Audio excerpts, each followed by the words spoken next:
I want to end today talking about some movies because it occurred to me I can see the fireworks over the city from my house, and it occurred to me the year turned. Was it yesterday? Or the day before? The night before, as the year turned to 2019, that it was 2019 in Los Angeles, which is exactly the first words you see on the screen in the original movie of Blade Runner from 1982. Here's just the opening, little trailer, I guess, from Blade Runner from 1982.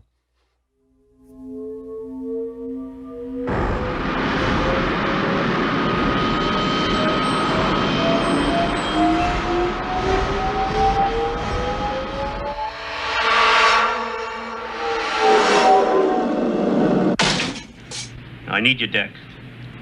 This is a bad one, the worst yet.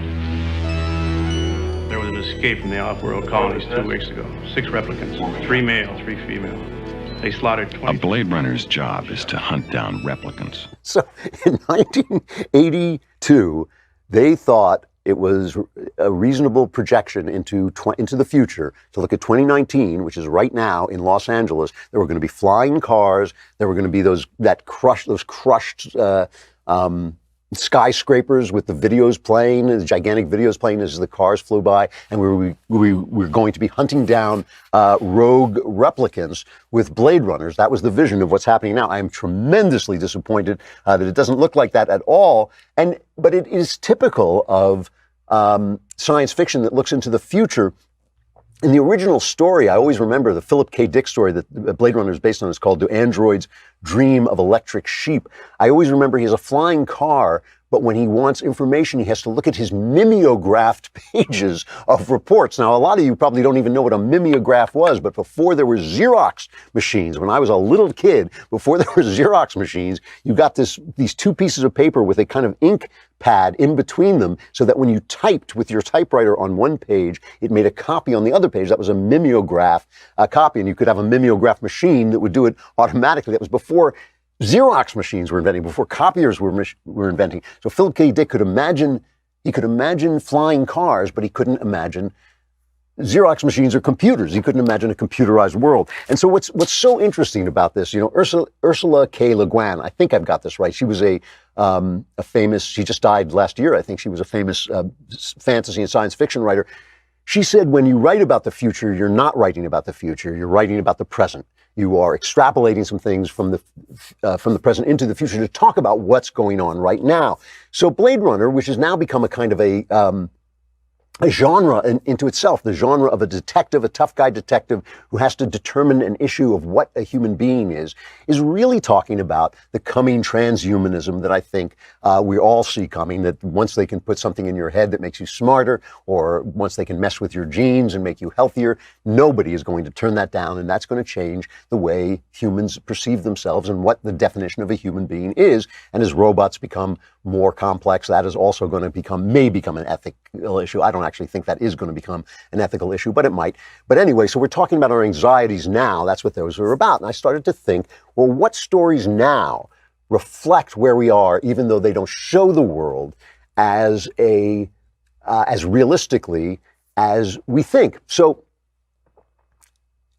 right now, because the movies are kind of aging, the movies have become this place that all aging art forms, I've talked about this, I know, a dozen times, but all aging art forms divide. They divide into things that the people like and things that the intellectuals like. And both of those things have flaws because they're missing what an art form has at its absolute prime. Is it has movies, say, or plays or novels that not only do the readers like, not only do the average public like, but that excite the intellectuals. Shakespeare, you can read Shakespeare till you die. You can read nothing but Shakespeare. It will always supply you with intellectual fodder, but the people loved Shakespeare in his time. They would come to see him because he was so entertaining. That's an art form in its prime. Casablanca is an art form in its prime. Now you have these superhero movies that are largely empty calories, and then you have these little slice of life movies that excite the leftist intellectuals, but nobody goes to see them. That's why nobody watches the Oscars anymore, because they're giving awards to movies nobody cares about except this little elite shape. But now and then,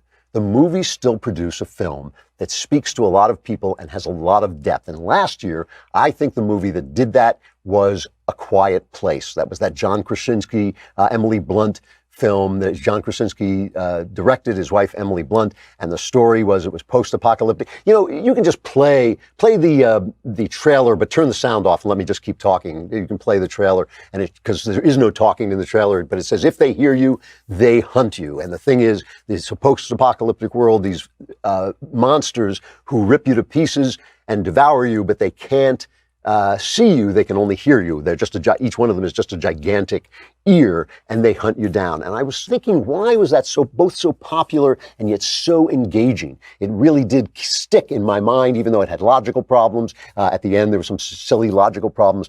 But the thing about it is that we are living in a quiet place. You go on social media, you said something a little untoward 5 years ago, you lose your job. You go on and you express an opinion that Twitter doesn't like, they deplatform you. You go on and say something, and the monsters are Google, the monsters are YouTube and Facebook and Twitter and all these huge corporations and the mobs who congregate on these to silence anybody they dislike. Louis C.K. was the last version of this in 2018.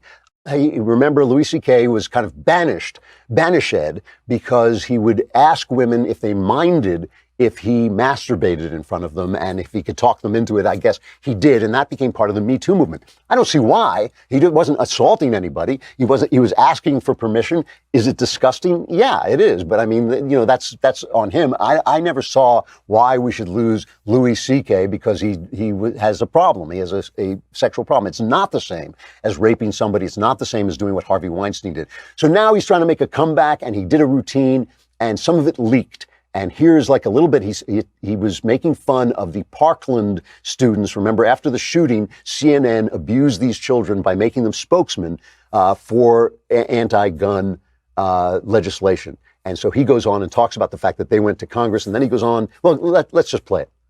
They testify in front of Congress, these kids? What the f***? What are you doing? You're young. You should be crazy. You should be unhinged. Not in a suit saying, I'm here to tell you. You're not interesting. Because you went to a high school where kids got shot? Why does that mean I have to listen to you? How does that make you interesting? You didn't get shot. You pushed some fat kid in the way. And then now I got to listen to you talking? It's very funny stuff. It's exactly the same material he was doing before he left, but now he gets Twitter mobbed. We're living in a quiet place. If you make a noise, if you break the rules, if you violate the leftist, sanctity of ideas, the ideas that they consider sacred, the monsters show up. The monsters of the Twitter mob and the Twitter editors. The monsters of Google with too much power over the flow of information. The monsters of Facebook. We are living in a quiet place. If you want to turn this off, I'm going to give us a small spoiler. Here it comes. A small spoiler. At the end of A Quiet Place, one of the things they learn is they can fight back against the monster by making a lot of noise. We should do the same thing. That is how you win that fight. All right, we'll be back tomorrow. We got one more day before the Klavanless weekend begins again. Savor it, suck all the Klavan-y goodness you can before you go into that darkness. I'm Andrew Klavan. This is The Andrew Klavan Show.